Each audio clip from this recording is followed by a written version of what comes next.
There we go. Okay. Cool. We are recording. We Cool, are man. live. Hey, now that we're here, how is everybody? What's going on?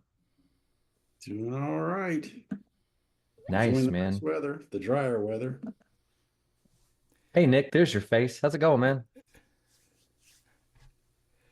I You're think you're muted. muted, man. I can't It's hear a word going you're well. saying. It's There you going go. well. Cheers, guy. Cheers, man. What's all that stuff in the Tupperware behind you? Cables and various things. Yeah, is this your music space you're in? Yeah, Well, of course, you need a big bucket of cables. Oh, yeah. hundreds of buckets of cables. Bunch of cables and dongles. That's what I got. Yeah. Always good to have a bass guitar close by. Mm-hmm. Oh, yeah. And Right. Richard, you got some stuff behind you. I gotta get mine out, not to be Covered up outdone. by, There we go. Now it's going. Afghan, one of my famous Afghans. Richard, your Cool. your volume's really low. Yeah. Can we, can we, can you either shout at us, Richard, or turn your mic up? Afraid to turn it up too much more.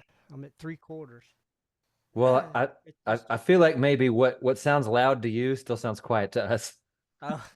well, no, it's on my volume control Arty. is at 3/4, 3 o'clock. Oh, well, just swallow the microphone for us. That'll do. Oh, okay, That's much better. I'll get some feedback now from my speakers. Okay. What's happened to your M, Marty? You're just on the screen as Arty. I just won't talk much. You better talk plenty, Richard. We're excited to see you. Right, Richard. Hey, yeah, there's Artie. Artie Guthrie and Alice's Restaurant Massacre. Mm-hmm.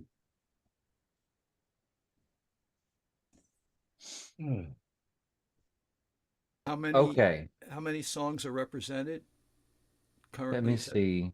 Me and Nick are together, and then who else belongs together? Richard and me. Okay, and then Mike and Marty, were y'all together? No, it was Arnold and Todd. Brought me. Oh, that's good. So that means we got at least 4 of the bands here. Good. Yeah. Okay. Well, you said Chase, you and Richard, you said you were together? Yes. Okay. What was y'all's band's name? Decompression. Decompression. Oh yeah, y'all had Krister with y'all. Yes, we did. Okay. Well, We should change our names to the Sore Losers. oh my goodness. It was such a funny thing going back and while I was out and about doing some errands earlier today, I just made sure to go back through and listen to all the songs from beginning to end. And I think for the first time, I really took Nick's point about like voting for these kind of feels silly because all of the songs are so good. And looking at the voting, you might almost think because Self-Portrait didn't get any votes, like, oh, that must mean it's not any good. But that's not true. Like you listen to Self-Portrait and immediately you're struck by how good it is. And it does feel kind of crazy that any of these songs won the competition because they're all awesome. But I'll admit for myself, it's fun having a competition. It like Yeah. motivates me and excites me a little bit. I know that Nick doesn't feel that way. And I for the first time, I think I understood where you were coming from, man. It is a motivation to step the game up a little bit. Yeah. Probably. I mean, some would just kind of, oh, it's not for anything. We'll just, we're running out of time. Let's just put up what we got. Sure. You would understand better if you lost what it feels like. Hmm. Yeah. Well, tell me, Jay and Richard, your band was Decompressed. Tell me, what was it like being in the band? Tell me, what was it like writing the song and getting it out there? Richard, you want to take it or you want me to? Well, I know that Jay and Krister jumped on it.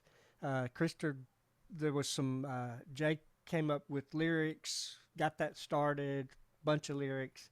And then Krister they got on one, and Krister had some chord progression, melody. He came up with that pretty quickly. Then things kind of flagged because we kind of all got really, really busy.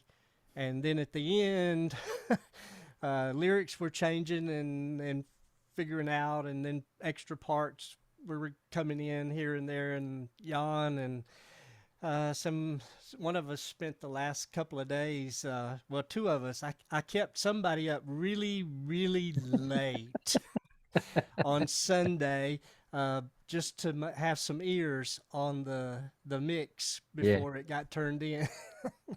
Yeah. Were you feeling like the mix really needed a final polish? What was that about? I don't always trust my ears, Mm. so I like to have other ears. We did miss Krister's ears because he was really tied up that last weekend, and so we both missed his younger ears.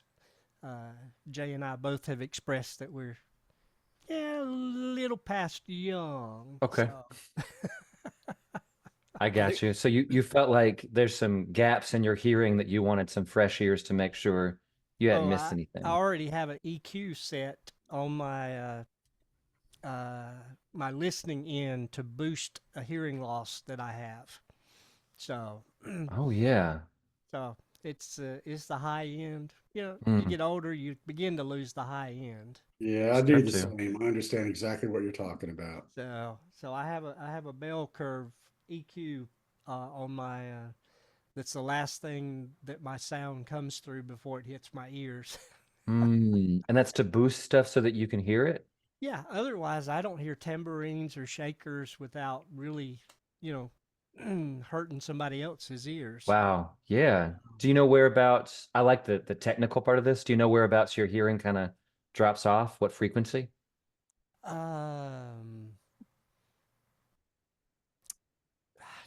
If you fit the profile, it's probably around the 8K. Yeah, that's about right. Between 8 and 10.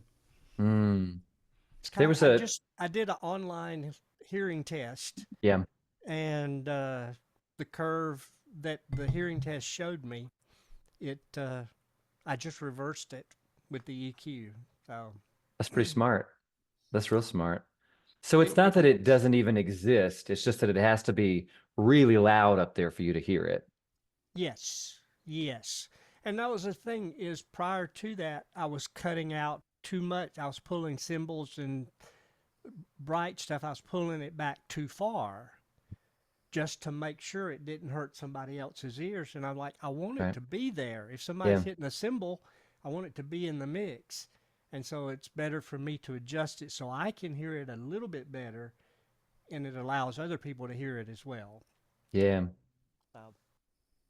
I'd have to pull up my thing to show you my EQ curve, and I don't have my DAW open right now. Well, it's pretty cool that you found ways of working around it and working with it. I know that there was at one point, there was this cool little hearing test on YouTube that I posted. This is months ago that we all kind of did. You remember that? Right. And I remember a couple of people had never really done a hearing test like that. And I remember that there were a couple of comments from people who were like, this is incredibly demoralizing. I never realized how much I'm missing. I might not need to even try to do this anymore. And thankfully, a lot of us were able to say, hey, we've all got gaps or loss below and above a certain range, and we've all found ways to work with it. Right. Yeah, because a lot of the older mixing guys, obviously, I mean, the name brand people, they've been into rock music, and I mean, before people realized the damage that could be done. Some of those guys are operating at the highest levels of mixing and mastering with hearing loss. So yeah, anybody who thinks that like Chris Lord-Alge and Bob Rock and that Brendan O'Brien, that none of those guys have hearing loss, you're out of your mind. They've just found ways to work with it. Yeah, compensation. Yeah. What about you, Jay? What was, especially this last few days that Richard is talking about, where he was like, we got to get it right. I probably missed something. What was it like for you? Yeah, well, part of the reason I think that it strung out is because I kept adding little bits. Tell Richard, we're done. Oh no, here's something. Richard, we're done. Here's something. I think the last two notes, which are the last two notes of the break, those were the last things that I think that I submitted to him. My biggest takeaway, besides the fact that it was a lot of fun, and I lucked into a fantastic group. We had absolutely no distress among us. I mean, pretty much everything was great. I mean, everybody said, yeah, this is okay, let's do this, let's do that. And I don't think, from my understanding, talking with other people who've done this in the past, that it always works that way. So Not always. I feel very, very fortunate to have been working with them. And yeah, the way it started was we came up with several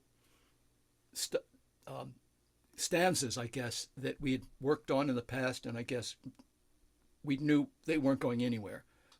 Yeah, there were he only wrote about 15 or 20 stanzas to the song. Well, that's the one. Once we decided what we were going to do, right? But before that, there were 3 or 4 songs that we were thinking about. Let's do this, let's do that, and I think I may have pushed a little bit to do this one because I thought that this was going to be the one that's going to be the earworm. This one's going to stick in everybody's head, whether we win or not. This is the song that people are going to be singing. I already submitted it actually to a songwriters contest the other night. We'll see if that does any better than it did here. But we had a great time. I don't think I have anything to add to what Richard said. Krister came on like gangbusters right away. And so when he wasn't able to help towards the end because he had other things going on, we were able to pick up the slack. Everybody contributed absolutely equally.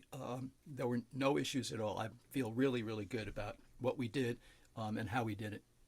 It's pretty great, man. Were you saying, because I'm always fascinated and maybe even a little bit obsessed with how a song starts. Were you saying that you guys started with lyrics before you had anything else, before you had music, melody, anything at all? In this case, yes, that's exactly how we started. That is so fascinating to me because I work exactly the opposite of that, is that don't ask me for any lyrics until I've got music and then I get melody from that. If you ask me for lyrics before that, I just don't know how to do that. Well, I had a generic kind of a rhythm in my head to each of the stanzas that I submitted, and Krister took it to a place I never would have gone. And He's so good. Absolutely delighted that he was able to do that so quickly. So that's the beauty of handing something off to somebody else, and 'cause you never know where it's going to go. It pulled me too, because the blues, that rock blues genre, is not my not where I would normally land. So it was a trip having to learn how to play keys in that rock blues style. Was a trick. Was there a key moment for you, Richard, where you said, I would never have done this on my own? No, probably from the get-go. Ditto. It would not have sounded like this. I'll say that for sure. If I had done this all myself. Sure. I think Krister had a background. I think part of his background is playing in a blues band or something. So he had that style down pat when he brought the rhythms and the guitars to the table.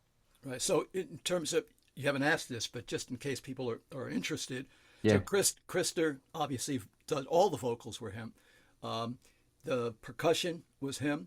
The I call it rhythm guitar was him. Richard is all the keys, and I did the lead guitar and the bass. Nice. I was going to ask that, who did what? Was that just a natural result of here's what each of us is really good at, or did y'all have to discuss that?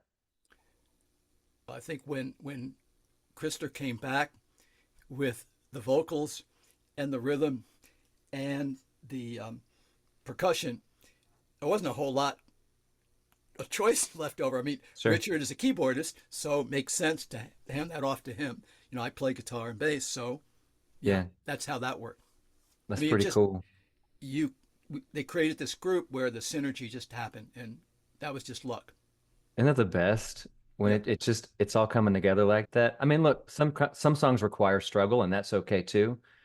But it does sound like this year, more than any other year of Bandball that I've been around for, everybody has said, this was great.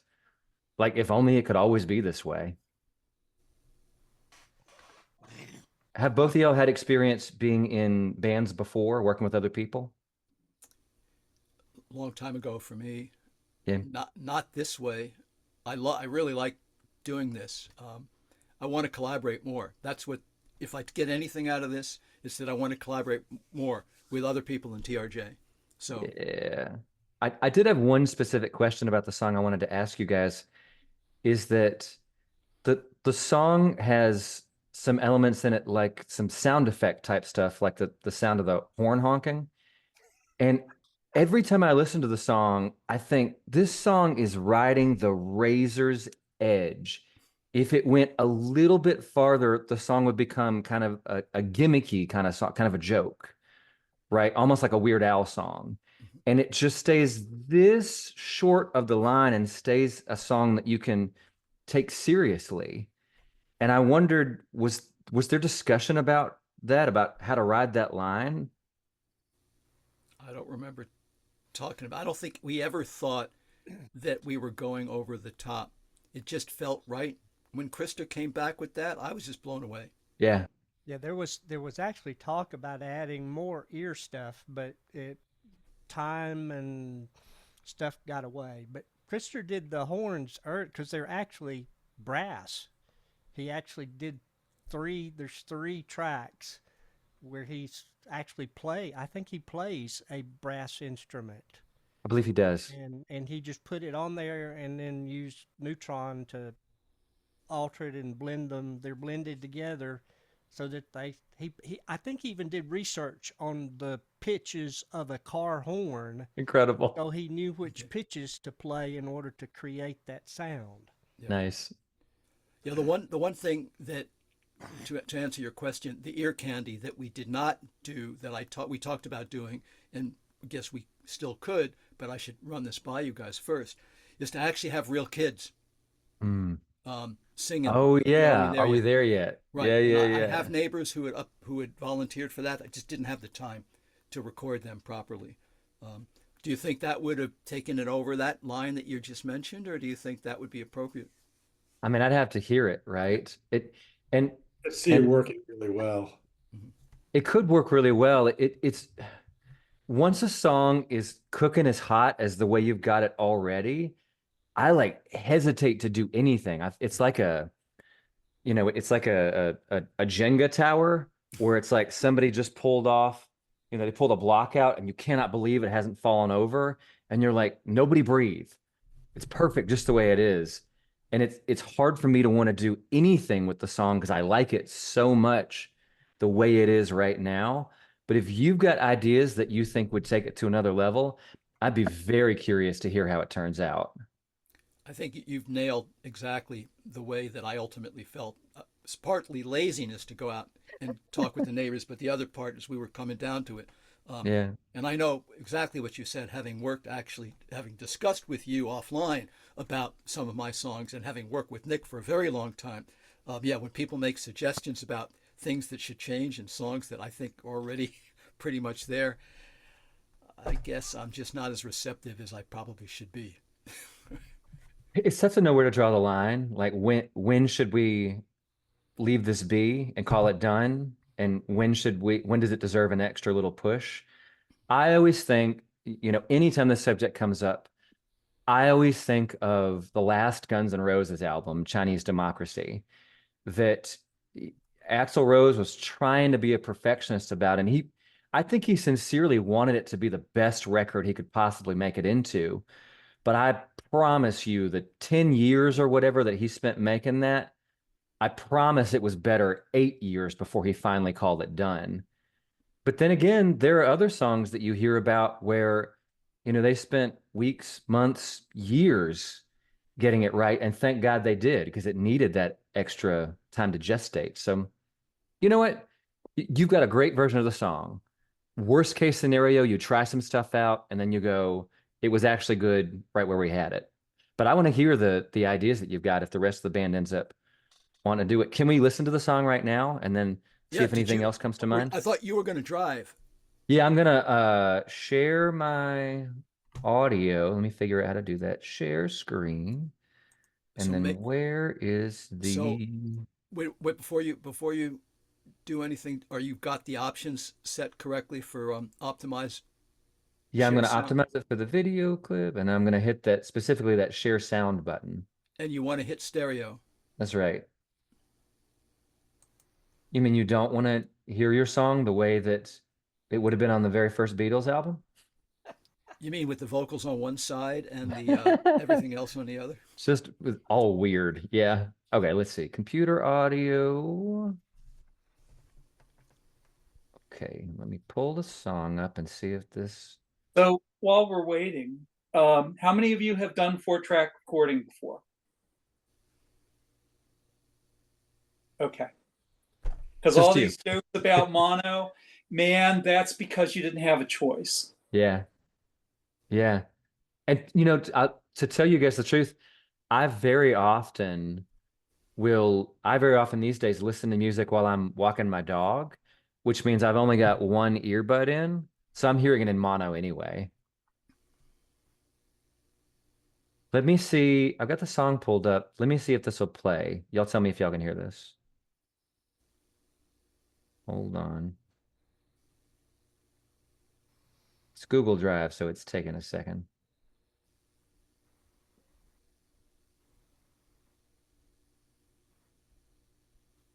Still not moving. You didn't download There it goes. Okay. Can y'all hear this? Perfect.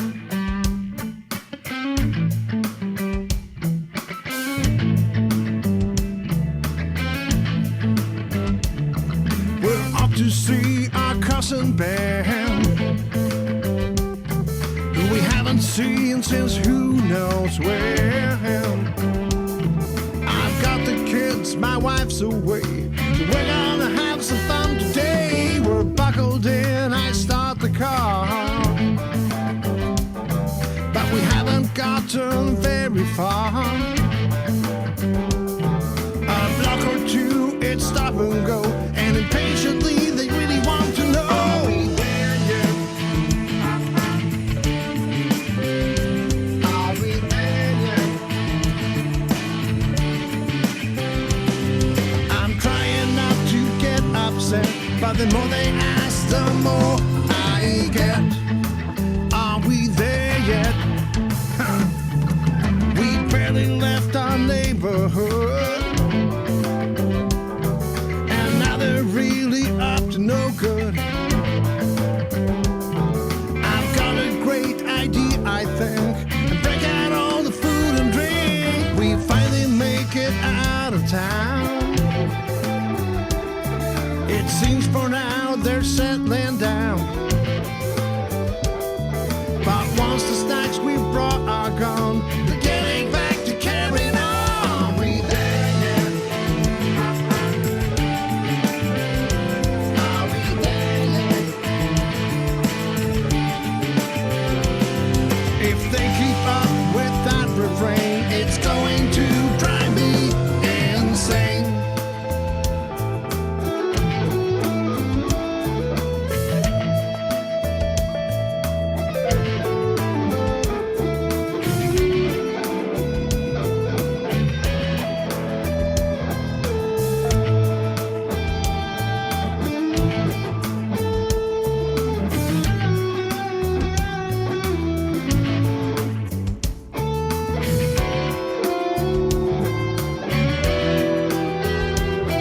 And as the traffic starts to move,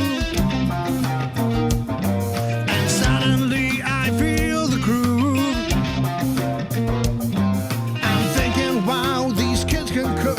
They really come up with a hook.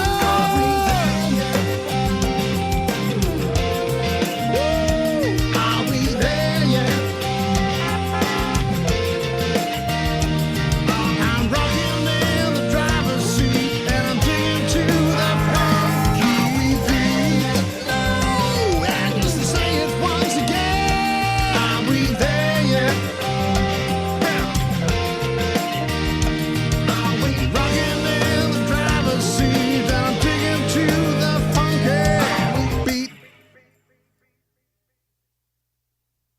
Oh man, the ending of the song is I love the whole thing, but the ending is so good. Was there talk about that, about how to put the punctuation at the end? Krista did that on from the start. He, Love it. well, I'll tell you, the hardest part wasn't the ending; it was the last verse. How to Hmm. end the song to get it from where it was going to where it was going to end up. We had lots of things. We had car crashes. We had the guy coming off the side of the road swatting the hell out of the kids. We had everything you could think of. But then all of a sudden, it just dawned on me. Perfect ending is that the dad uses it. Yeah. And Krister was perfect. Yeah, Just he perfect did for that. We did have some instruments that bled across, but when I was experimenting with it, it's like, no, no, no, no, no. I like just the voice. There is a cowbell, I Yeah. think, that hits at Yeah. the same time that he says that. But that's the only two instruments that we let go past that bar one. I mean, past the end of the previous measure. Now, Jay's still trying to wrap his head around that shift in keys. Uh-huh. Those were the last two notes. Those last two notes before the shift from the A to C, those are the last two things that went in, the harmony, to Yeah. make sure that it was as seamless as it could be. And I don't know whether it was seamless or not, but It sounds great. okay. But we It sounds spent great. too much time on this song. But thank you guys. I was like, if the singer can make the transition, then the instruments will follow. The last thing I want to say about the song is that, there's a whole oeuvre of songs about being a dad. Two of them that I can think about in particular are the Creed song With Arms Wide Open and the Skynyrd song Simple Man. And for me, this song belongs up there. Like, anybody who's had to deal with kids in the car will hear this song and be like, they nailed it. This is exactly what it's like. I agree. I just need everybody here's help. We need their help in getting this out there Yeah. because I think we do have a TRJ hit here. I think so. Well, let's get it out. Cool. Relatable. Yeah, exactly. And thank you all. Really, this was so much fun. Cool. Okay. Mike, what was your band's name? ATM. Yeah, man. That's a Yeah, real cool song. You want to talk about it? sure. So basically with Todd and Arnold and myself, first thing we did was decide what we didn't want to do. Neither of the guys wanted to do a rock song. They didn't want to do a country Right. song. They wanted to do something different. And yeah, I think we accomplished that. It was different, all right. And it was fun getting there. The hard part was like, well, what do we want to sing about? So I talked to the guys. I said, well, I just saw this thing on YouTube. I don't know if you're familiar with the US show Modern Family, Sure. but there's a reel out there where the Ed character, the father, grandfather, whatever, is talking about kids. Actually, I'll send that. I sent the link to the Sure. to the actual thing in the chat. And what it is, it was Ed talking about, the progression of children, when they first come and what they're like. And it was very kind of poignant. I thought it was like about, if you get a chance, listen to like the first 50 seconds of it. And we said, I basically said, this write a song about this, what he's saying there. Don't necessarily have to use the same language or whatever, but the sentiment is what I was after. So we struggled with various different melodies and rhythms and stuff. And finally, Yeah. Arnold came up with this, I think it was not a loop, but a piano bit that he Sure. found that we really liked. And so we built from that. And I came up with the lyrics and the melody. But Arnold also had a pretty neat little midsection there that he wrote. And it seems out of sequence when we first put it together.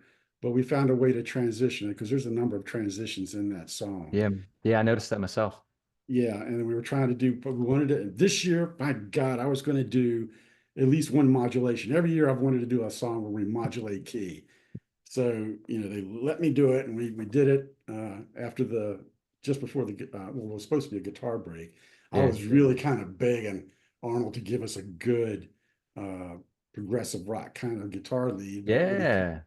He came up with something that was actually pretty good, and he sold me on it, and Todd was on board with it. So that's kind of what we did. We had some struggles, talking about staying up late at night on Sunday night. I was up until midnight finishing the bass line Right. and the rough mix.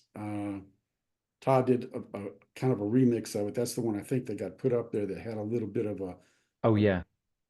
and so it's not the mix I think we wanted to be up there, but we were just flat out of time.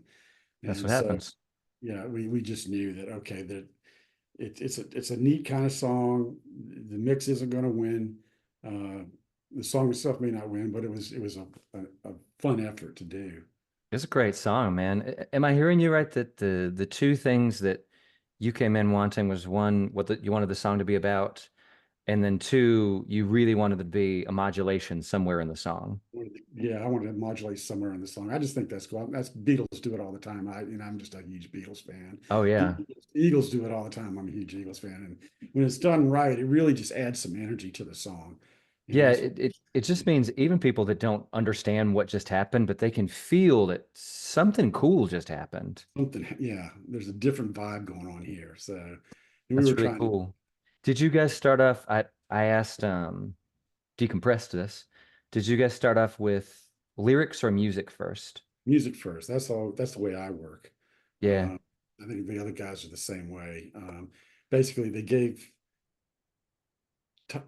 Arnold gave me the keyboard bit, so they were yeah, looking for melody. So I had a melody in my head that I thought I would try some, bogus lyrics just to see what it sure. sounded like.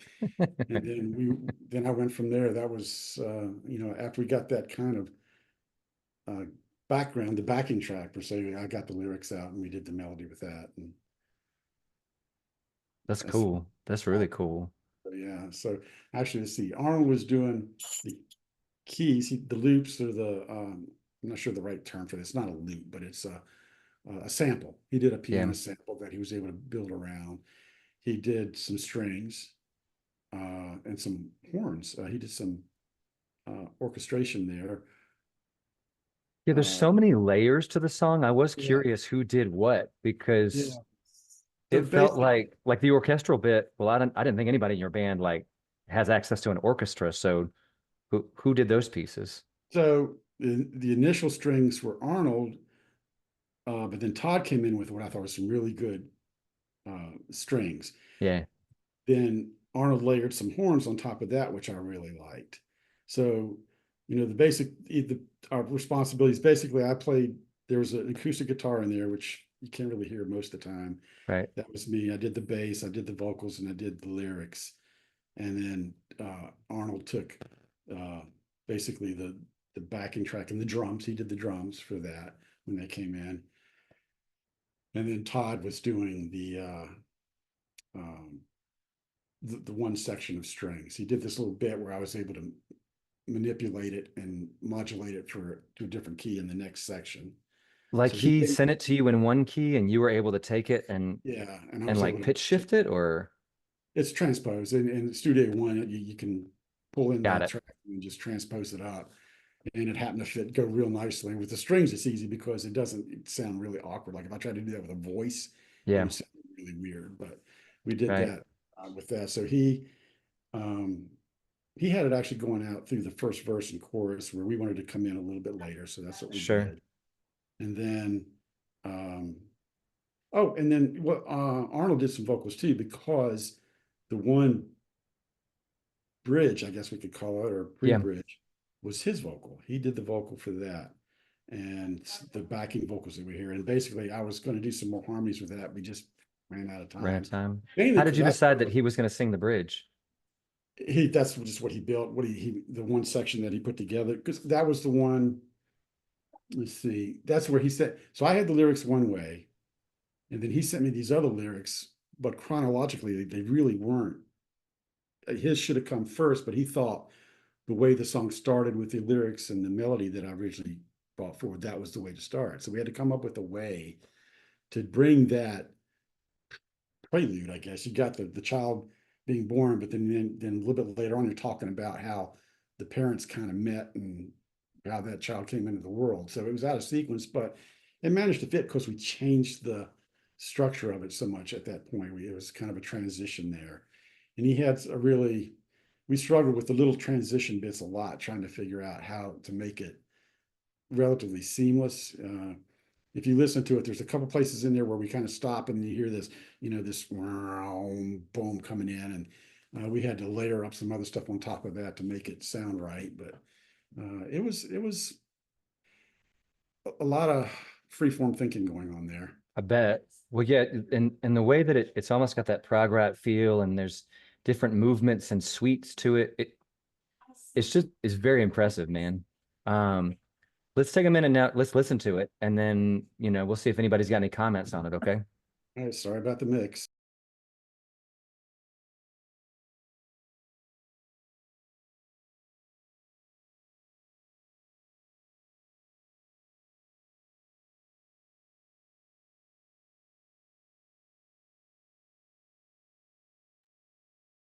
Is shred.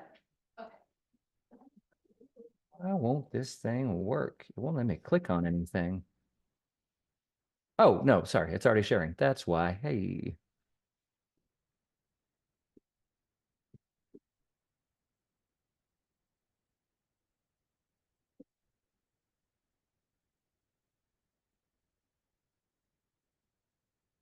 I'll just wait for Google Drive to decide to play this thing.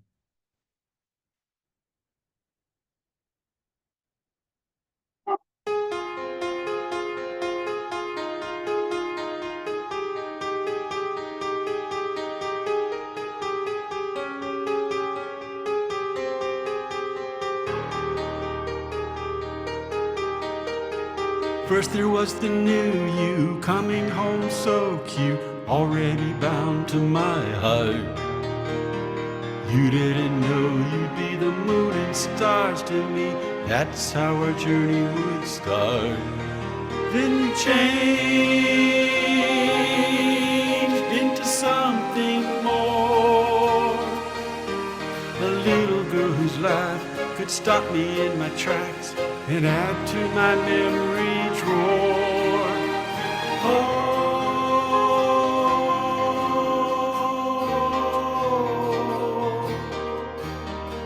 how could I know that you would go and live a life I had before?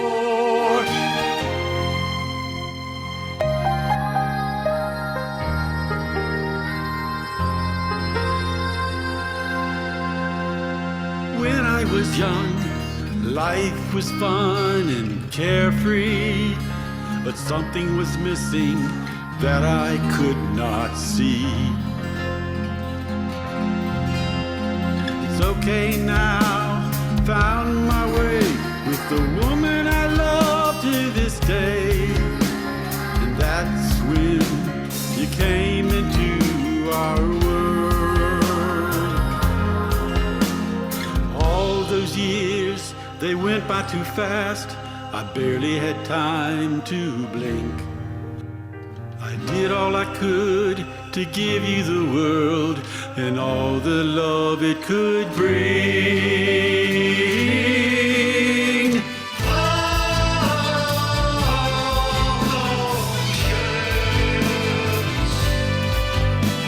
They fade away every day.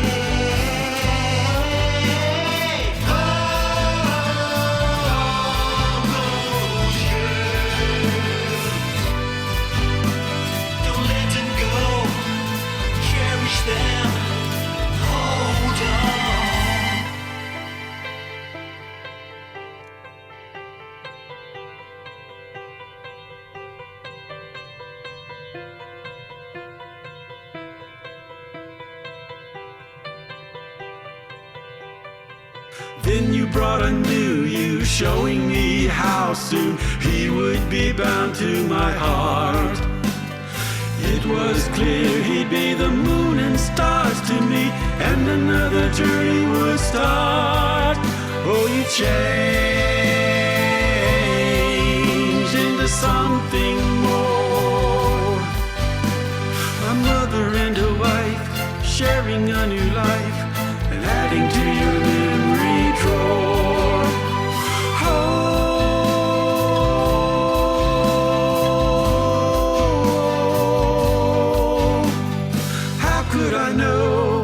promised you would go, make the life we all wished for.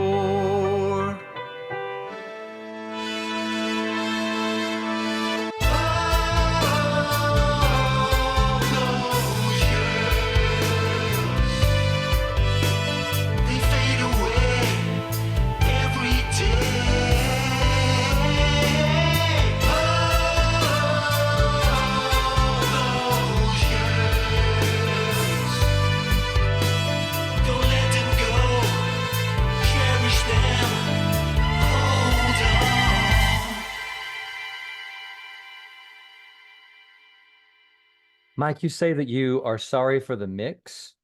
Yeah, the mix is a little off. Well, it's the first part. The intro is the wrong keyboard, and then the first verse actually has that arpeggiation. It's supposed to go all the way through it, so Sure. that was the wrong section there. Interesting. But other than that, yeah, So it's you're not saying, I thought you were saying that you thought it sounds bad, to which I was going to be like, you're out of your mind, sir. This sounds great. Thank you, I appreciate But that. you're saying that there are some parts in there that you wanted some parts here that aren't there and some parts not there that are there. There was a surprise edit made to the thing before it was submitted, so we need to fix Okay. that. Yeah, I think we were being asked about having our songs uploaded to the YouTube channel for Yeah. TRJ, and I was saying I want to wait till I can get that part fixed Okay. before we submit ATMs. But yeah, I mean, when I listen to it now, because it's been a while since I've listened to it, I've just kind of, after a while you've had enough, and then so. But I thought, oh, no, okay, maybe it's not as bad as I thought it was. It sounds pretty good, man. Does anybody else have any comments they want to offer about the song? I felt like you guys, it's good, it's really good, but you took on something so big that it's really hard to get that finished within the context of a challenge. Yeah. I mean, No kidding. I mean, the concept and everything, the whole thing, and even the production you did come up with, it's like, it's really good and it's really there, but it's like, God, this thing needs 2 years to work this That's out and right. get it down to where you really want it to be. We Yeah. needed at least another month, and unfortunately, both Arnold and I had sections where we were offline. We were just like Sure. unavailable. Mhm. So I was out for a week, and he was out for a week, and then all of a sudden, boom, Sunday's here, and we're scrambling to try to get something finished up there. So Nothing like that adrenaline, baby. yeah, oh boy, it's been a long time since I put what I call an all-nighter. Yeah. My wife had already been asleep 3 hours by the time I made it to bed. But it was, it was a good effort, and we intend to revisit it here together. At least Arnold and I are talking about it, because we would like to tweak some of the areas. I mean, I think the concept was good. There's just, like you said, it was a lot to try to undertake in the time frame that we had. Yeah, man. It's very ambitious, which is part of what, even if there's parts of it that you feel like we wanted that to be different or better, to have that level of ambition and to get it sounding as good as it does in that really crammed amount of time, and with it sounds like you guys having some scheduling conflicts, is just extraordinary, man. So take all the time you want to get it to the place where you feel like this is the final version. This is the version we believe in. Well, thank you. Yeah, you'll be hearing from us later, I'm sure. Anybody else got something to say? Well, I was going to just talk about the complexity part, because one of the discussions we had very early on is any of these could work. We're going to take the one that we think we can do the quickest because we only have 6 weeks. Mhm. And I think that's a lesson that maybe that's a takeaway. You want to do what you think you can do if you wanted to reach the level that it can in a short period of time. Yeah, it helps when you've got everybody participating at the same time. That's an interesting, I probably, the next time we do a Bandball, I'm going to try to take that lesson to heart, is, to bring it up with the band and say, hey, you guys, what can we reasonably get done in 2 months versus what's a great idea, but there's no way we're going to make that happen. Yeah, Right. I go totally the other way. I didn't vote, as everyone knows. But I mean, that was my favorite song just because it was so ambitious. I was surprised it didn't win, because I'd much rather have an ambitious song and not get there than something that I'd normally do and get there. Well, we were not there yet, so. Thanks, Nick. Appreciate it. So I think if we're going to do a summer challenge, we've got to expect that people are going to be out. So that was one of the things I think our team took into account, was planning for people to be away. When we first got together on chat, we exchanged what was going on because each of us had different challenges during the period. I got a new computer, so I was going to be down for a couple of days at some point in that period. And Jim and David each had different vacation periods happening because it's August, right? August in Europe, you can't find anyone in an office in August. No one's there. The only people there are the youngest, newest people because they got screwed. They have to work. Everybody else takes vacation. So I think that's something we need to plan for. And that's one of the early things the band we might want to come up with a simple set of guidelines to help bands in the future. And that's one of the first things they should discuss. When are you going to be here and when are you not? Yeah, Robert, I got to tell you what happened. What bit us in the ass is we looked at our schedules and we realized, okay, so Arnold, you're going to be out this part. It's the last week or two that, you won't be available full time. I'm going to be out the last week or two. Oh, we got all this time before then. And before you know it, whoa, where the hell did all the time go? Now we got a week. We thought we'd be mixing this week and we're still in production. So there was some time management issues. And then there was also a workflow issue that we had going on there. I mean, one of us has a very different approach to production than the other two, and it really didn't jive very well. So we did the best we could with that. If you go in understanding that, don't think you're going to be like, we really seriously thought, yeah, all we got to do is we'll be mixing the last week. No, if I'm still up at midnight, wrapping up a bass line, then no, that shouldn't be. So we got lost, but. Well, when you say you had different production styles and mixing styles, how did you negotiate that? Give us a pro tip that we can all use in the future ourselves. It takes a lot of patience. And I don't really speak. I mean, some folks like to have the whole arrangement in place so that they can do their part. They figured, well, I got to have all of this. I need all of your stems and stuff to do this. That's not typically the way we work. I mean, I can give you the guitar part all the way through, but then the rhythm may not work for whatever you have in mind. Then you got to wait for the strings because that's going to change things. Well, you needed the stems for these strings and this, but so it was a struggle. And I mean, everybody was solid at what they did. You look at Todd. I mean, he's got 60 years in this business. I mean, this man knows his shit. And same thing with Arnold, with what he's doing with the mixing and the choices he was making there. So, but unfortunately, there's just a different approach sometimes got in the way, and nobody really got upset with anybody. It's just, you just realized, I mean, this is supposed to be a fun thing. So it's not like I'm going to get paid for this. I'm not going to have an unhappy client if we don't have this done. Let's just try to have fun with it. But there were moments where I realized, and this is the thing about Bandball. I mean, this any kind of collaboration, but I like particularly with Bandball because we get to work with different people. You're all not going to work the same way, and you're going to have different approaches that just kind of sometimes butt heads. You deal with it. You just got to figure out how to get around it, and that's a good exercise. I'm still a member of the home studio corner with Joe Gilder. Oh, sure. And one of the things they preach over there is collaborate. Don't try to do everything. And that's been my model for years. I'm just used to doing everything myself. So I'm trying to do more of that collaboration thing. I've invited other people to do things, and it's different. Todd has a very structured approach to what he's doing. And, we have fun with him. I mean, even his wife says, hey, he doesn't play well with others all the time, but he knows what he's doing. And so it's just, you go and you have fun with it. And like I said, great.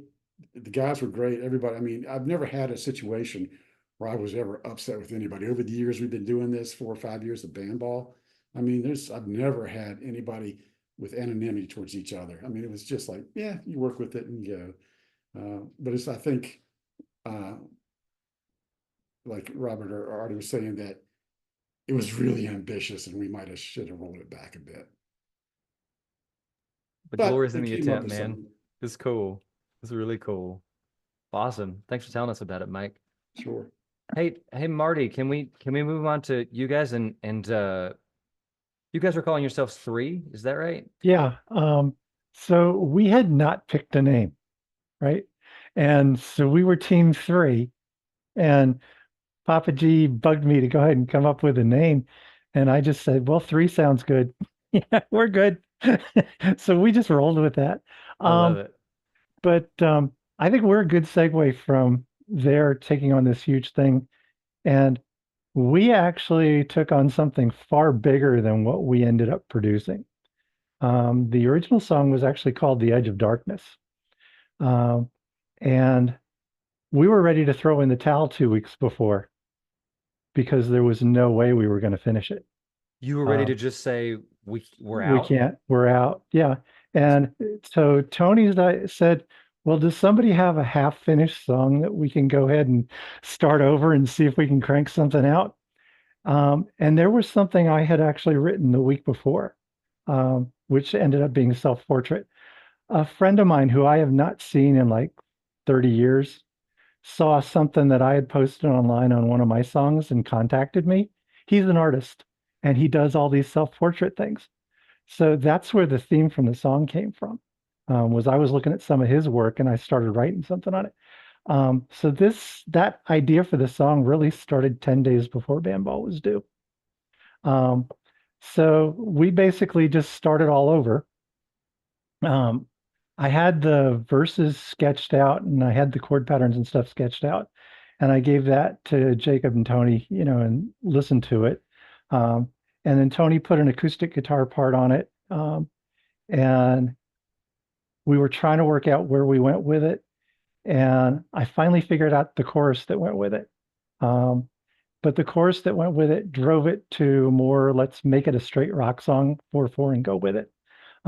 So that version of the song that we posted really started about 5 days before we had to post it, that it became a song. Brother, So pardon my French, that's fucking nuts. It is. But so the way it came together, and that was why, if I think about it, when we came in last on mixing, it's like, that's because we've only done, that 80-20 thing we had.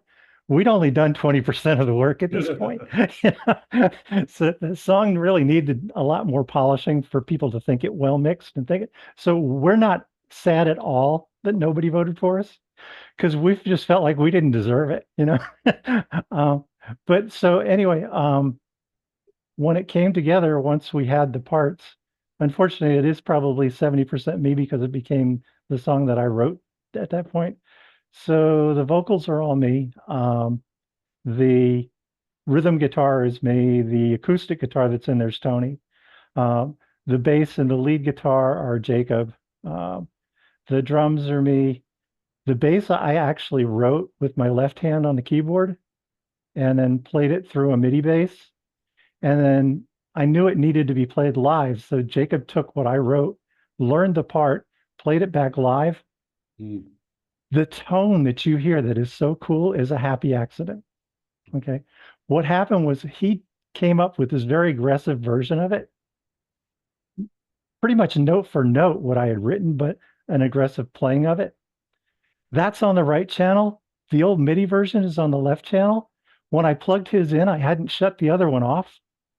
Listening to the two of them go together, it's like, this rocks. So that bass tone that everybody has said they love listening to it, that's just a happy accident. That was not planned at all. Yeah, man, that was one of the first things that I noticed about the song was this bass sounds cool. It does. And I'm sure I am going to try doing that again because it works. But so that came together that way. The lead guitar is really just Jacob trying his noodling through it twice. And he came up with those parts. And I comped from the 2 times he went through it, And then when we figured out the ending, I said, play the last verse and the ending once more. But that's all the work that went into creating that lead that he did for that.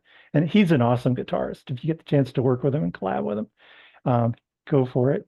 And then the keyboard part to it, once I had his lead, I sat back down on the organ, and that's one take through it, and we put that together. That's just one take. That's one take.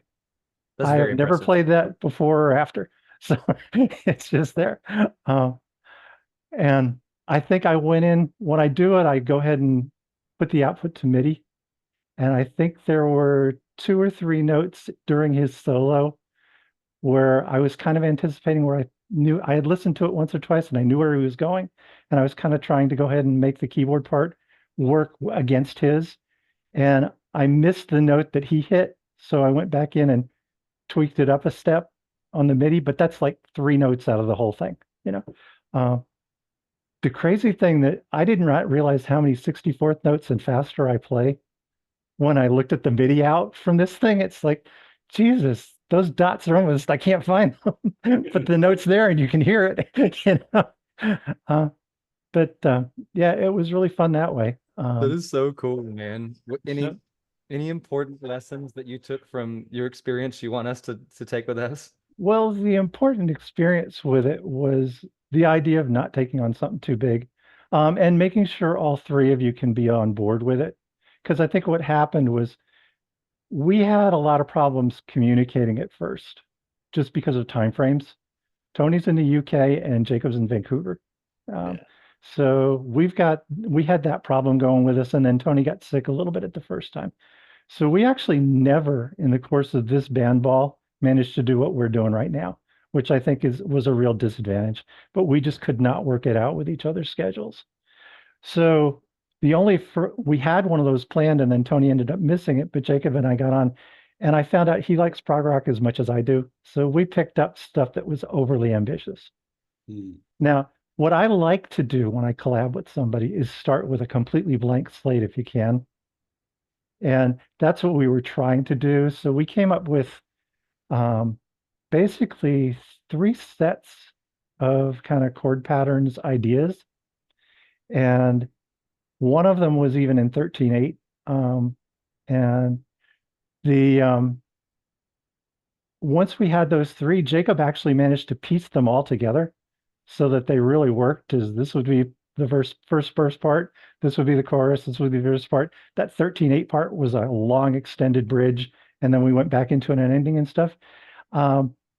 So that was coming together, and then I managed to put melody tracks over the whole thing, and Jacob managed to put the drums over the whole thing. Tony tried to play guitar over it, but I think it kind of blew his head off. It was not the right project for him to be working on. So I think that was part of what didn't come together. So Tony decided what he could do was go ahead and really work on the lyrics and stuff. And so what we had, he came up with this concept where the edge of darkness comes from, about crossing the river Styx and not being able to get on and move on from this side of life to another. And his lyrics were really good, but they were not singable in the rhythms that we needed. So I ended up taking his lyric themes and rewriting them into patterns that fit with the parts. And that's about how far we got. And we were starting to work on the instrumentation on that and everything. And that's when we realized we're just never going to finish this. It was not going to happen. So Okay, but there might come a day when that song that you guys had to table, we might hear it. I would love to finish that at some point. Yeah. That's cool. And I think Jacob and I would love to finish it. I think Tony would be happy if his lyrics just ended up in it and he got to listen to it. Awesome, man. Well, let me play your song right now. Let's listen to it, okay? Okay.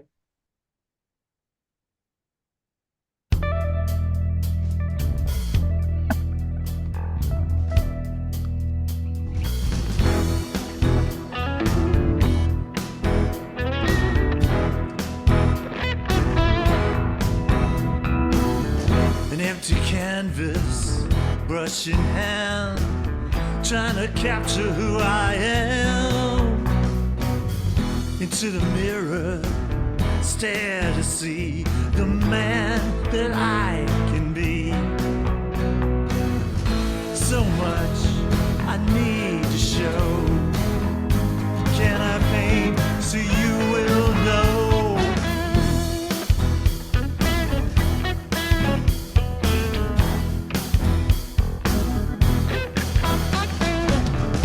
Colors mix, blur and fade, like choices that we made. trace the wrinkles, sketch the scars. Years gone by left their marks. Every stroke I hesitate, afraid of what I might relate.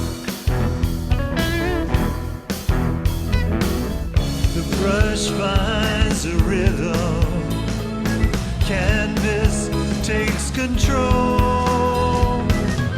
There's textures to reveal the window to the soul.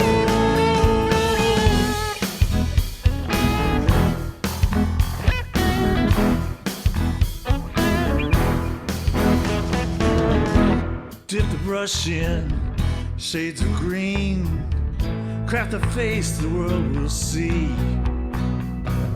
Mirrors quiet, room is still. Watch the canvas fill. With every stroke, I start to see images of who I'm meant to be.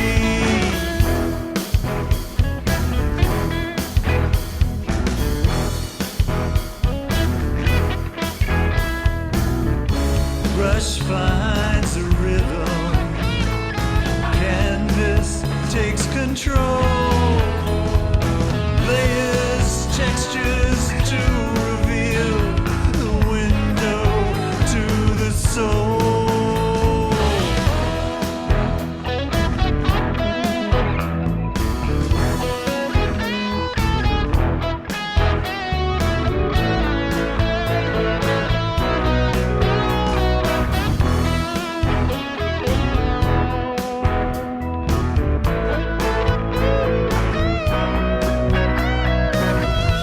With the final strokes I see, canvas knows who I'm meant to be.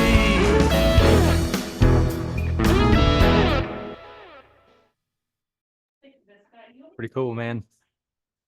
Pretty cool.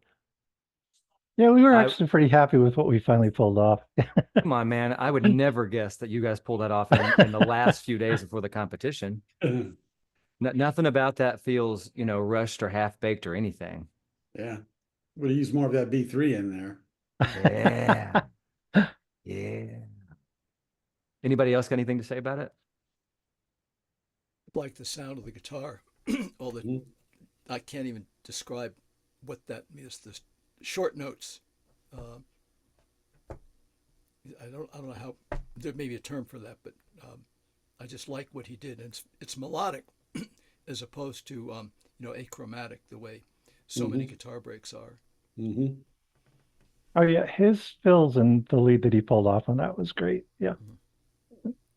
And Yeah. it's not it doesn't draw attention to itself. It's there to complement the song. That's true. It could have come off as like, this guy's really showing off, but it doesn't feel that way at all. No. It just serves the song. The other part of that is how you edit it. Because there's a ton of automation on his guitar as to when it comes in and when it doesn't, and then making sure it stays out of the way of the vocal. That's probably the mix for this whole thing. It's like the levels are taken care of. There's probably an automation track on every one of the instruments, bringing the levels up and down and balancing it. But there's almost no EQ, almost no extra processing or compression or reverb or any of it. Really? I didn't have time for it. And I think the only EQ adjustment that was made is there's a cut in the lows and the low mids on the rhythm guitar because the bass was so strong. It got muddy in that area.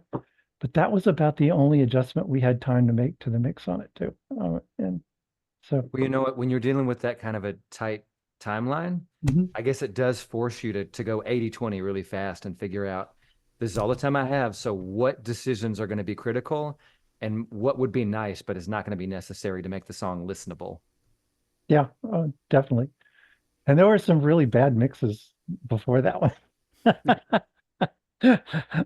Like Too the first funny. time it came together, it was mud, Really?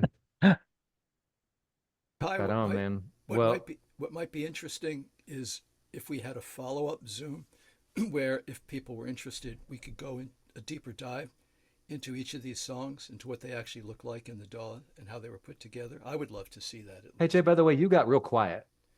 Oh, that's probably because I turned my speaker down. Is that There we go. louder? Okay. That's better. I Yeah. didn't realize that that was helping. Okay.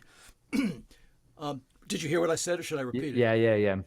Okay. I was just You're talking about a follow-up call. Yeah, to go have folks who are interested in doing this, the ones who actually did the mixing, show how they put this all together and what tricks they used to duck or to automate or when things. I mean, I love seeing. I think there's a lot of learning that I get out of seeing what other people have done, 100%. especially once I know what the track sounds like in its finished form. Yeah, that's rad. Okay, last but not least, let's hear from Hacks. That's me and Nick. Hey, Nick, you want to do some talking? Talk about the band, talk about the song. Unmute yourself, Nick. Unmute first. Yeah. I'm unmuted. Are we doing Bob's? There you Are go. we doing Bob's song first, or are we doing ours first? Oh, you're right. Bob and Dave and Let's do that one. Let's go last, my let's friend. save You're us right till about that. last. So we don't Let me fight in pull. public. Bum, bum, bum, bum, bum, bum, bum, bum. Because that's are you DAW monkeys or DAW monkeys?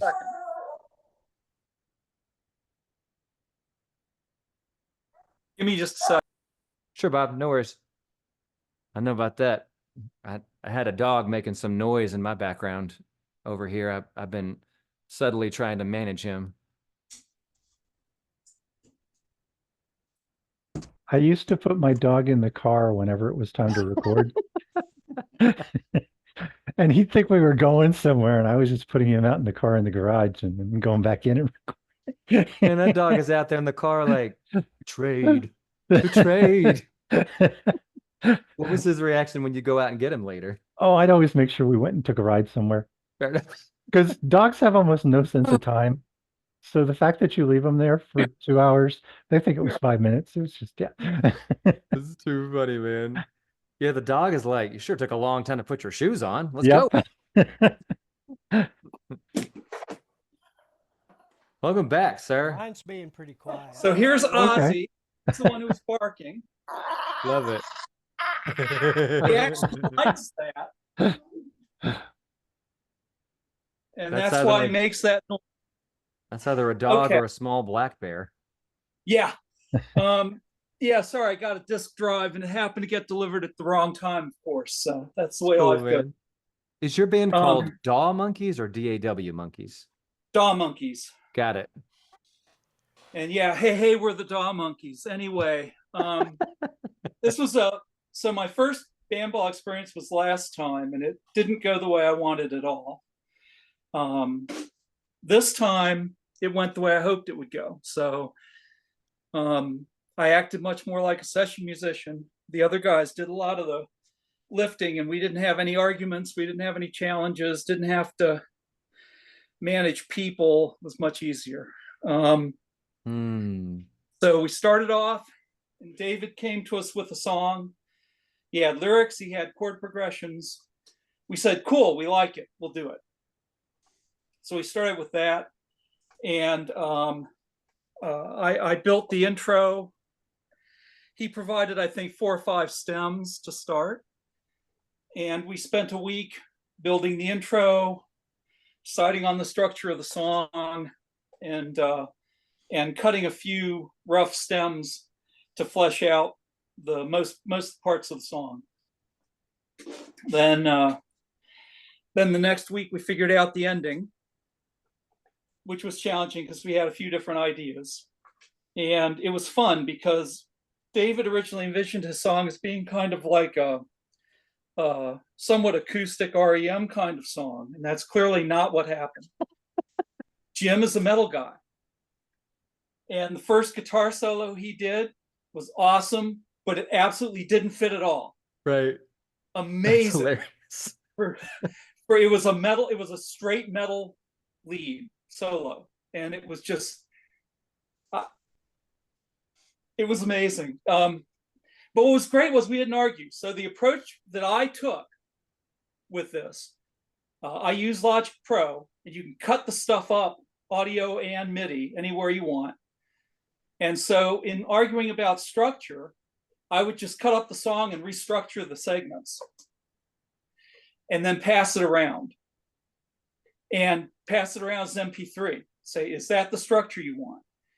And that's sped up agreeing on a structure quite a bit, because we could all listen to it. We didn't have to try to use the right musical language that each of us knew to describe what we wanted. We could actually listen. And it worked really well. It was very effective. And the no reason at all ending part, where they do that chant, no reason at all, I came up with that. I was lucky. I thought of it. I can't sing for crap. So what I did was plug my mic in, sing it, melodyne the hell out of it, put it on where I thought it should be on those cuts that we were doing to pass around, and said, here, if you guys like this, you guys have to sing it because I don't. But here's the idea. If you like it, do it. And they did. So we incorporated it into the song. That's how we worked throughout. We would pass each other either MP3s or stems of work and then integrate it together. Another funny thing, I did the first rough mix, obviously, of the song because I was manipulating the stems to get the structure right. And when we got most of the pieces together, one of the other guys did a rough mix, and the other band guy said, I like Bob's mix better. And I had to laugh because all my mix was volume mix, straight volume mix, no EQ, and a little bit of automation on the vocals to make the levels match the instrumentation better. That was it. And, Crazy. And so David did the final mix, and he expressed some concern, and I told him that. My response to him was, the tracks are really clean and good. Start with a volume mix and then see if you need to do anything. Don't overmix. It's easy to overmix. If you start with good tracks, you don't need to overmix. Let's see what else was interesting about this. We went through 4 different endings. Really? The one that we've got, which is perfect, by the way, you didn't always have. No, it started with a fade out. And I initially responded with, this is a group that's going to think a fade out is a cop out. Yep. Even I do. Yep. Because it is. Yeah.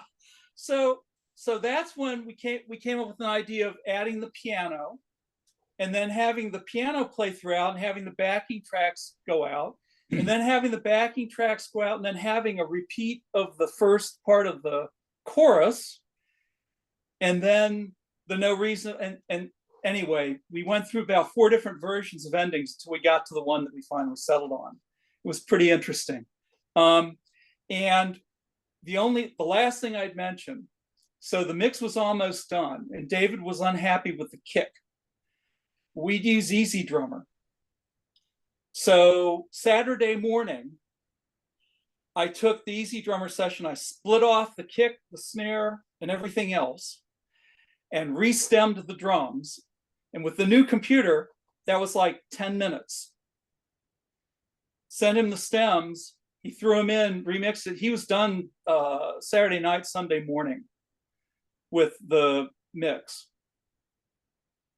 We actually managed our time great. And part of it, and we knew we had people going in and out. So we purposely front loaded as much of the work as we could so that we wouldn't run into problems later when people were coming and going. I think that's it. That's a pretty cool way to do it, man, to front load it and then leave yourself plenty of room to breathe on the end. Well, it was good because, like I said, we spent a week on the ending. We spent as much time on the ending as we did on tracking the whole song, I have a feeling. Look, man, the song builds to this amazing dramatic conclusion at the end there. So it was worth the time. Well, I was thinking of Hey Jude during that No Reason at All thing. And I was Sure. thinking about doing this long, and the other guys didn't like that. They thought the song was too long, right? I mean, they're thinking 5.5 minute song is too long. Me, that's a Right. short song. Right. This is Bob's version of a pop song. That's right. So, but it's a group, and who am I to argue? Yeah. It's fine. It worked out, and I think the song works well the way it is. That's really cool, man. Well, let's listen to it and let's see if anybody's got any comments once we're done, okay?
Man, the idea that there's a universe where you didn't end the song that way is unthinkable.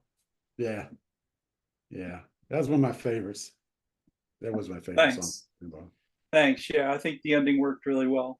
I think I didn't mention the fact that Jim actually came up with the chorus. So David had all the words, but he sang the whole song in the stem, the original rough stem, as if it was the whole same thing. Right. And he said there was no differentiation in the chorus, and that bothered him. And Jim, one of the first things Jim did was re-record the chorus, and we used his stem, and then David did backing vocals for it. And I think that really helped a lot. And I mentioned that Jim's first solo was metal. Then he did that solo. That was his second take. And he had come back to us, and we both said, listen to something slower, something more rock, something a little less metal. And I suggested a few things, and wow, he came back and nailed it, in my opinion. I think that He really solo did. was That solo was so good. It was very good. As I was listening to it, I'm almost glad that David and Jim are not on here with us so that I can say this without them feeling bashful. It gave me that the way that Gilmore solo in Comfortably Numb is just perfect. Every note is exactly what the song needed, and every note you feel that this is exactly right. That's how I feel with that solo.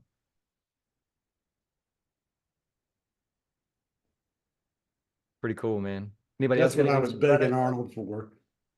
Yeah.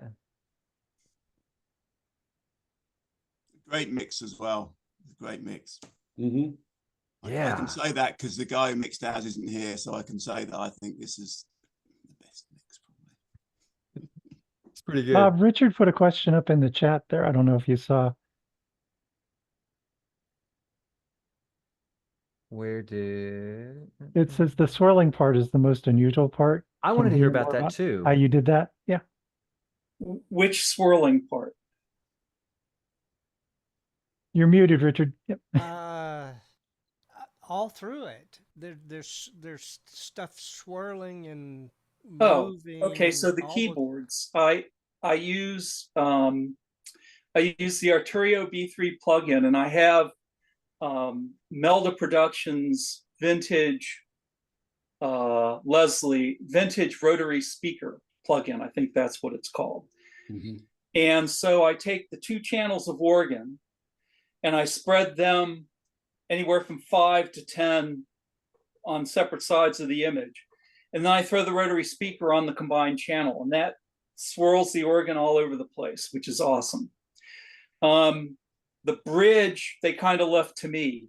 And so there's a lot of strong panning of keyboard parts on the left and right to create that kind of call response thing going on.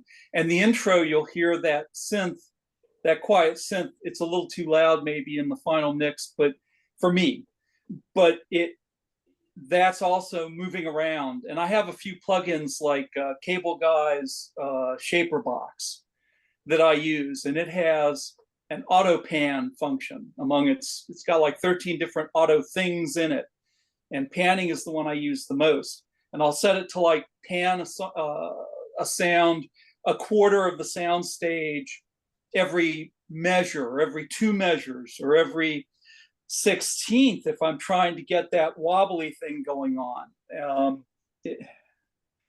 So that's how a lot of that swirling stuff happened, was just the keyboards moving around in the stereo field, because I like to do that. It's pretty cool.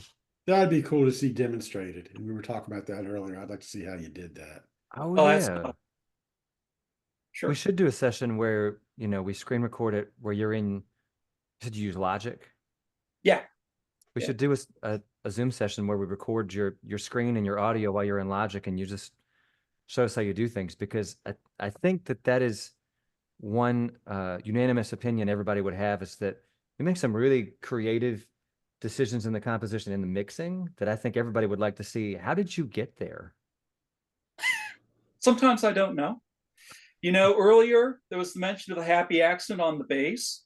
That kind of shit happens to me all the time. You'll have to edit that word out. But that happens to me all the time.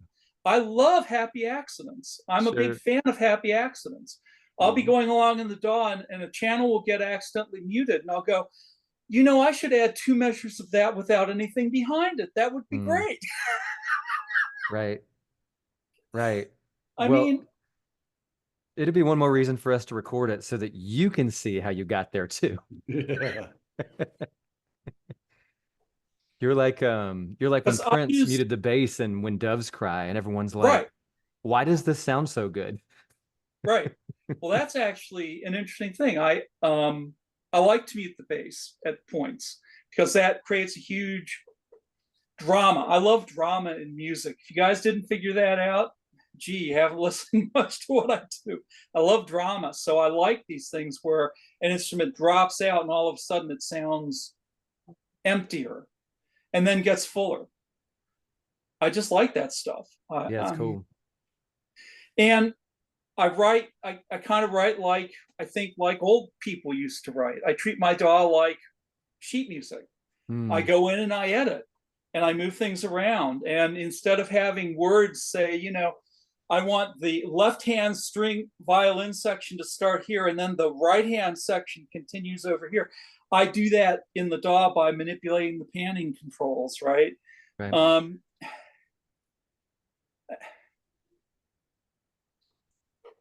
yeah, I don't do it on the keyboard. I use keyboard as a data entry tool. When something's complicated, I reach for the MIDI controller because I can't see how it fits onto a grid. And so I play it and I go, that's how it fits onto the grid. Right. Okay. Totally.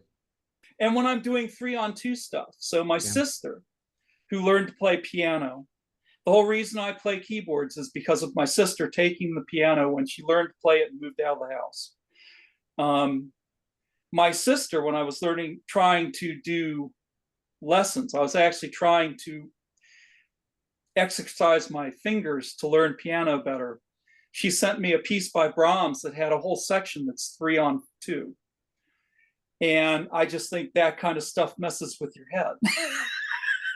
Yep. In the best way possible. Yeah. That's cool, man. Yeah, that rhythmic stuff is sort of like the modulation stuff we were talking about earlier, where even somebody who doesn't really understand technically what on earth just happened, but the most layperson of a listener, they notice something weird just happened. Yeah. And one more thing. So if you could hear it more carefully, during the verses, the organ's doing a very simple arpeggio piece, kind of like what Genesis does. And then I continued that in the first version of the chorus. And David said, I was really thinking of something more sustaining. I believe that's the exact word he said in the chat, something more sustaining. And so I redid the chorus part. And I think it's pretty effective. It's more powerful that way. So, yeah. You guys have such an interesting blend of personalities and tastes that came together in your band. But we didn't argue. Oh, and I heard, we didn't do any Zoom sessions. Everything was done via chat. So the same thing is true for my band, for Hacks, is that we probably should have gotten on Zoom, and I think we intended to at one point, but it never happened. Yeah, we couldn't.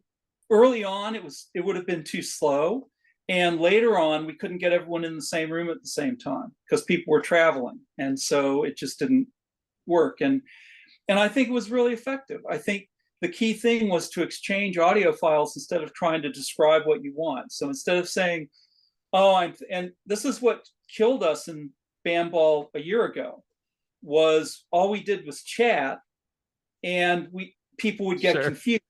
The younger, less experienced folk, because this is real gray hair, okay? And I have been a band leader before, and I refuse to do that now. But I had to take on some of those responsibilities in the last one because otherwise we wouldn't have finished. Sure. But we didn't exchange sound files. Instead, we just argued and tried to figure out what we were saying. And if we just exchanged sound files, it would have been, oh, that's what you meant. You wanted this. Yeah, we can do that. So that's my big hint to everybody is freely exchange stems and rough mixes, right, and use that as a way to settle what you want, what you're going to do. right. Stop talking about music and make some music, and then you can hear it. Exactly. Yeah. Exactly. Share the music. Don't talk about it, because talking about it, people get confused. They're used to a way to talk, and that's not the way everyone's going to talk about it. And then they're going to get angry and confused, and it's not worth it. That's funny that you say that, because we did almost everything on Zoom and we didn't have any problems communicating. I think Richard and I did go off on some tangents when we were alone without Krister, but when he was there, he sort of kept us on track. Yeah. He sounds like a good band leader, Krister. Yeah. He sounds like the guy you want in charge, Yeah. He didn't want to be in charge, so. Well, I know that feeling. That's going to be my transition to lead into me and Nick's band Hacks, is that I did not want to be the team captain. I really didn't want to write the song. And if all possible, I would have if they asked me to, but I didn't want to sing it either, because I didn't have the experience I wanted to last year. And I'm as much to blame for this as anybody, but it really became the Kai show in last year's Bandball for my band. And this year, I mean, I came out, and the first thing I said to Adrian and Nick was like, hey, I don't want to be the team captain. I really don't want to write the song. I will sing if you want me to, but I'd really prefer not to do that either. And then these guys were gracious enough to just instantly say, okay, let's get to making it. And then that's all I kind of wanted to start with. Other than that, I really want to hear from Nick, his experience with our band and our songs. Because again, we never got on Zoom. We've just done the chat. So Nick, do you want to talk about it a little bit?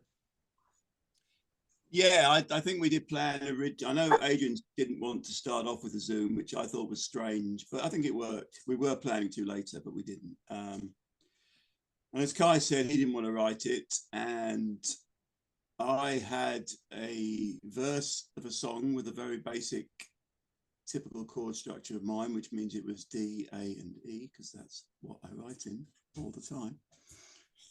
Unless I've got a capo to hand, in which case it might change. And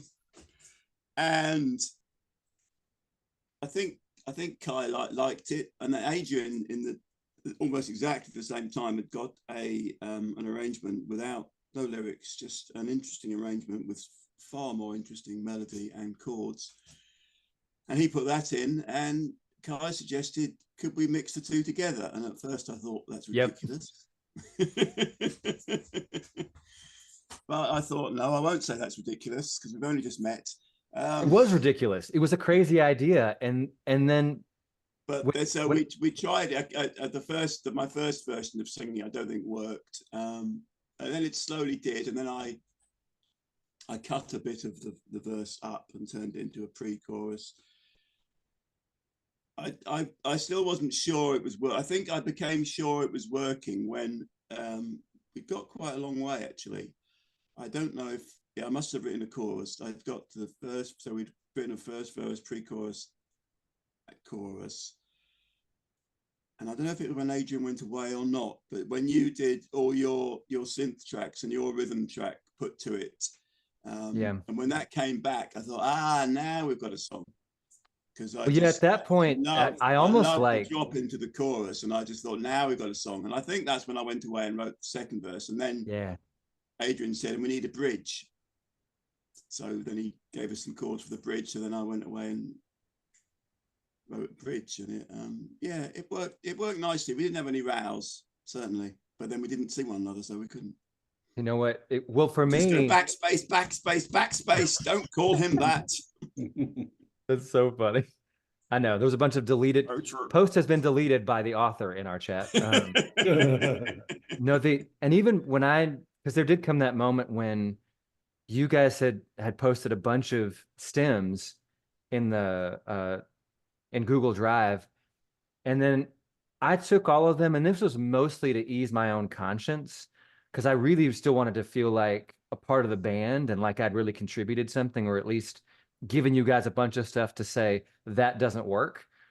So I took all your stems and then kind of created my own kind of synthy stuff that's more in my style that I normally do.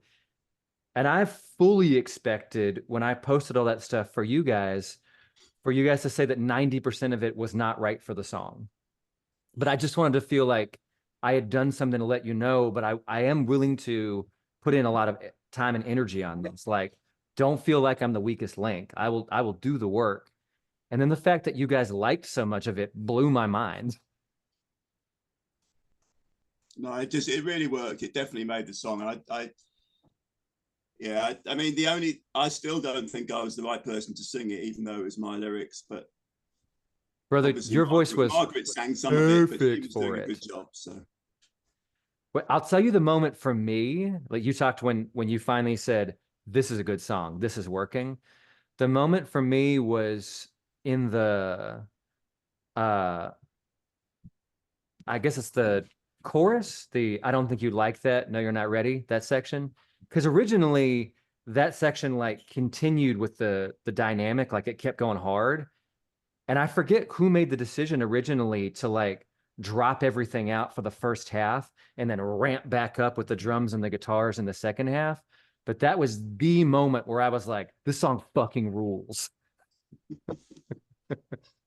I thought you'd left a space there, but it might have been an accident. I know as soon as I heard it, I quite agreed. I knew that. Maybe, that's right. Yeah, I did that. You're right.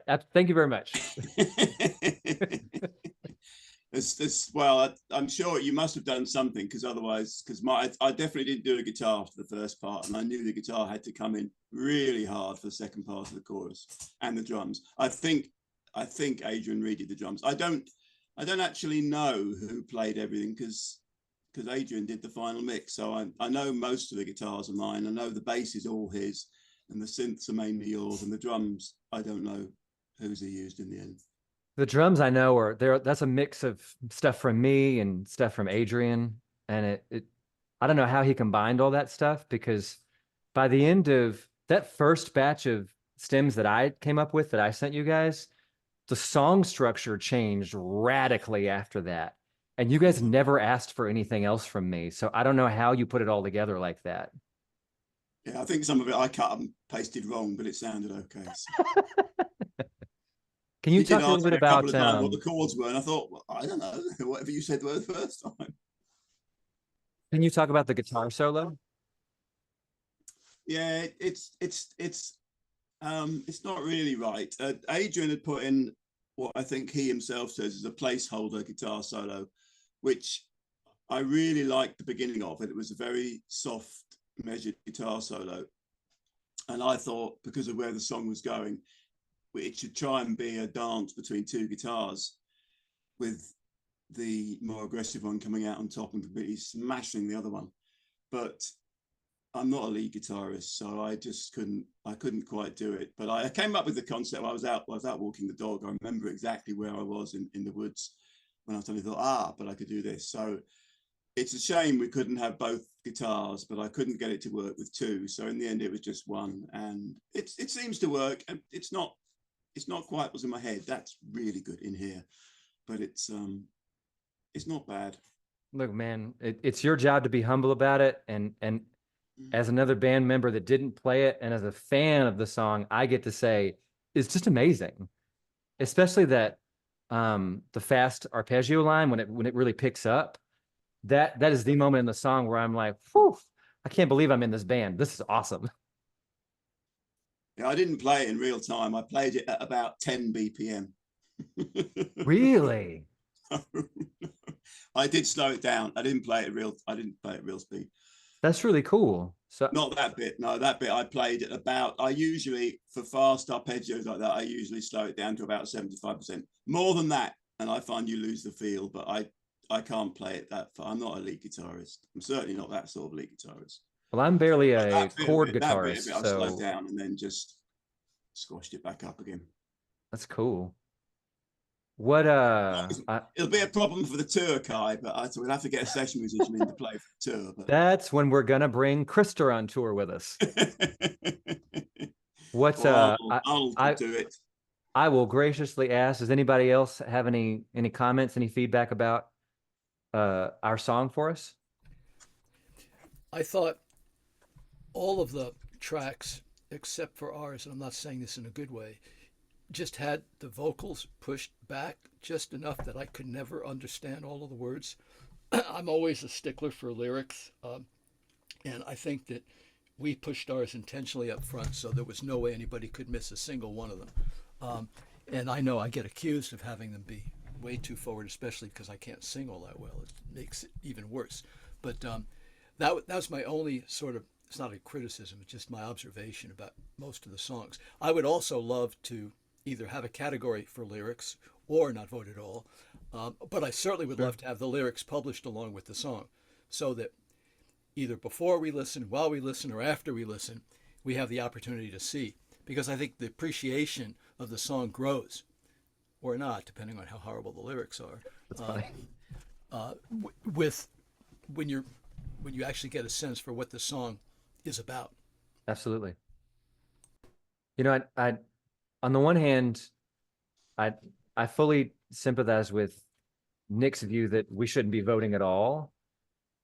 I also sympathize with the idea of it could be cool if we are going to vote to have best song, best mix, and something like best lyrics. I mean, best is kind of a weird word to use, but you know, the lyrics that somebody connected with the most. Because I do think you're right that that's a really important part of the song that is maybe not getting enough of its due in the analysis and the commentary. And definitely, I agree with you. It'd be nice to post the lyrics with the song. Yeah, I don't know that lyrics are as important on TRJ. I've only been here a very short time, but it seems to me that people are really, really, really interested in production and sound here, and musical expertise. I like all that, but I also think lyrics are a part that should be discussed, and I've seen them discussed on some of the forum as well. So you're probably right that I've noticed the same thing in all the years that I've been in this community. We're probably, not that we don't talk about lyrics, but we're definitely more focused on the production, the mix, the sound. Nick and I go back and forth about what's important in music. I don't think we disagree as much as you think, Jay. I just don't like putting the lyrics out in written form for someone to read at the same time as I listen to the song for the first time. Right. Because you won't get the same experience if you do it like that. Yeah, once you've listened, you can have the lyrics. That's why you always get my lyrics. And I don't normally change too many words before I give them to you either. So. Right, I appreciate that. And he is very begrudgingly generous when it comes to sharing the lyrics with me. And I think I'm probably the only one who asks for them, just because I focus on the lyrics a lot. And we started with the lyrics. We were sometimes the only group that actually did start with lyrics. It sounds like. Well, I always start with lyrics. Usually I have a tune with the lyrics. It's just on this time the tune got changed because my tune was very basic. But I never write lyrics on their own. They always have some sort of melody to them when I write them. Yeah, I need the backing track just to get the meter and stuff that I want to the melody in my head. Yeah, I'm one of those guys that, I mean, lyrics are very important to me. And one of the reasons that I need music first is the meter and the number of syllables that I'm going to be writing to. Because it's not that I never deviate from that, but it is very on purpose when I do it. Yeah. You know, it's a very intentional detour. Otherwise, I've got a real Max Martin, Desmond Child way of doing it, where I've counted the number of syllables or felt the number of syllables, and I want it all to line up. Yeah, well, I think you and I are, basically on the same page on that for sure. Yeah. Have any of you guys read David Byrne's book on making music?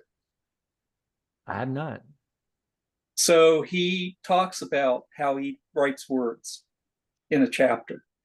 And he starts with the music, and then he scats over the music. And he uses that as his model for how he wants the words to play out over the music. And it's really fascinating. he actually records it, and then he goes in and figures out how to write words that will fit just like that over the music. So just a note. And The Lamb Lies Down on Broadway, Peter Gabriel was writing that while they were doing music. So he went into a different room in the studio down the hall, and they would give him a tape to listen to, and he would start writing words. And that's how they did most of The Lamb Lies Down on Broadway, was him listening to the rough mixes of the songs and then writing the words to go over them, then rushing in and recording them. It's right fast. before I forget. That's cool. Well, all right. Well, let's wrap it up here shortly. Before we do, has anybody got any final questions, comments, feedback, anything at all that they want to say? Any funny tidbits that you thought of while we've been on here that you want to make sure people know? Well, are you Did you going to play play your yours song? before we quit? Did you play your song? Did I not play it? No, you didn't didn't. play it. Okay, it's up here. Let me play it right now. I'm going to push play.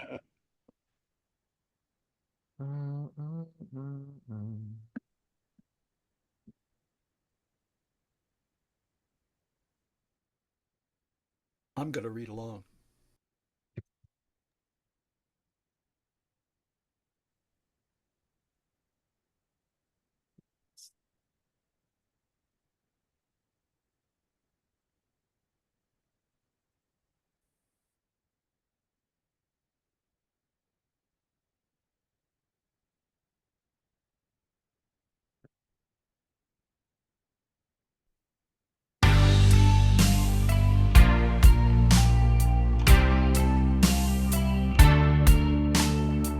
She said she could be anyone. All those I'd ever dreamed about. Garbo, Marilyn, and the rest. Just pick one, and she'll be there. She said I could be Beyonce right now. She be a fiancé. How can you ever expect to? How about you go and try and be yourself tonight? How about you try and go and be yourself? I don't think you'd like that. Don't think you're ready. I don't think you like that. You're not ready.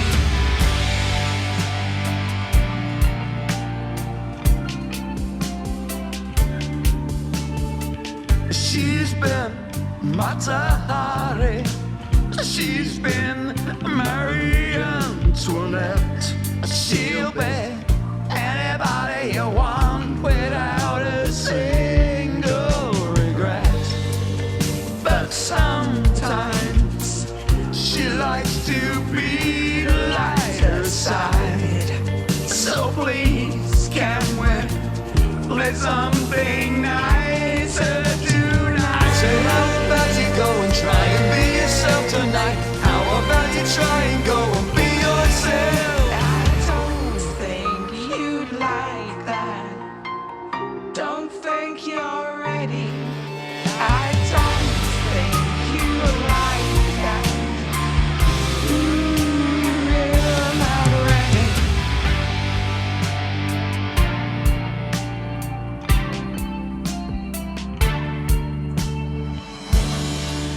Let's try and talk about it. Let's work this thing through. Keep some things well hidden. Give me glimpses of you. I don't think you're like that. Give me a chance. Here goes nothing. Let's have this laugh. Give me an here's to our future. Let's make this one last.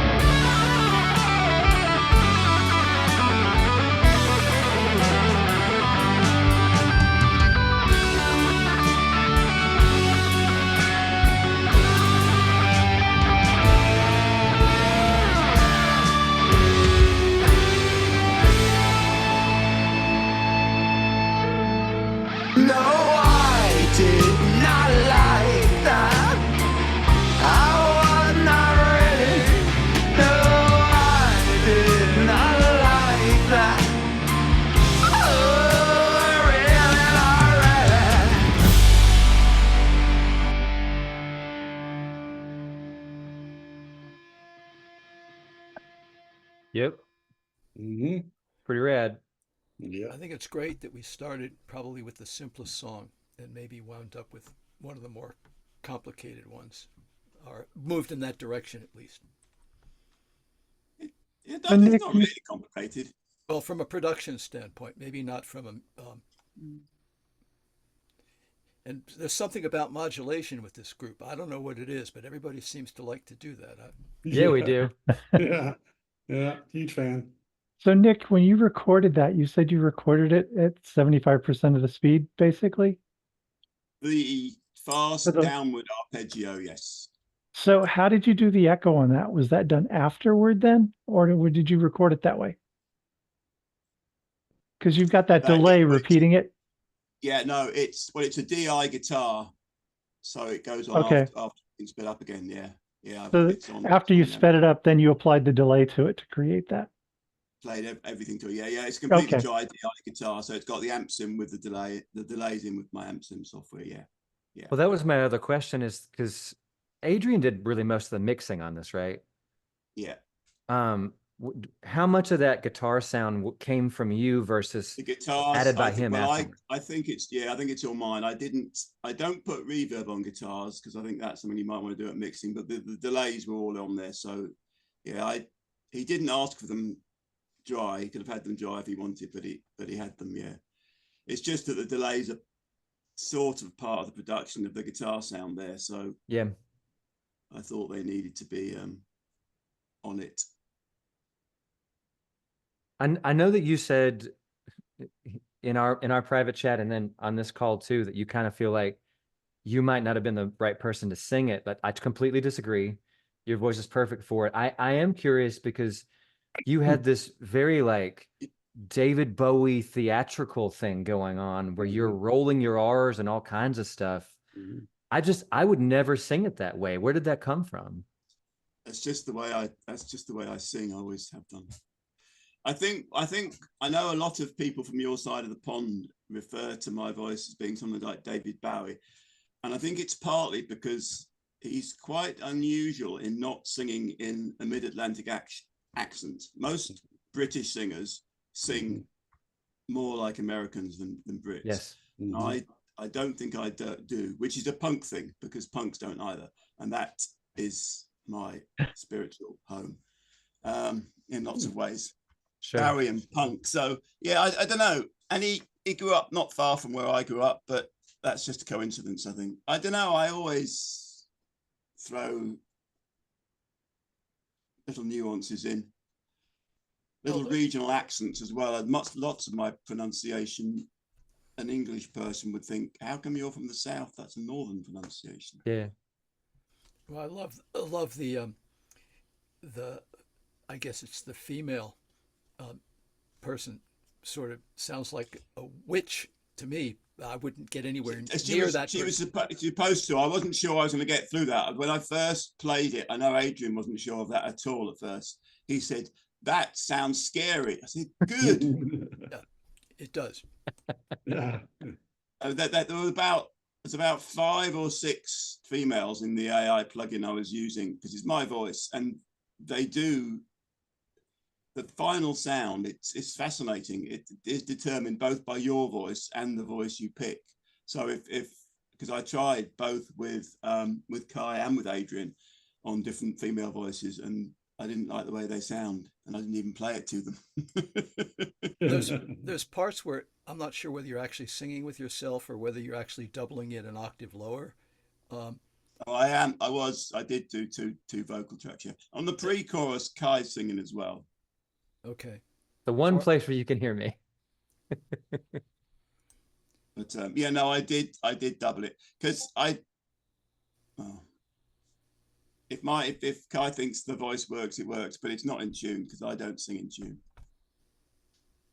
I don't know, man. Yeah, exactly. Who cares? Who cares? We were supposed to be in G minor, but who cares? In the key of Q, that's where we ended up. So how are you going to pull it off live? I know, right? We're going to pre-record the lead vocal just like Ken Tanton. People will be like, man, he sounds just like the album. Yeah. Yeah, Nick no, was- it's. I mean, I don't do a lot of comping. I sing all the way through. Yeah. It's something I've always done. It's.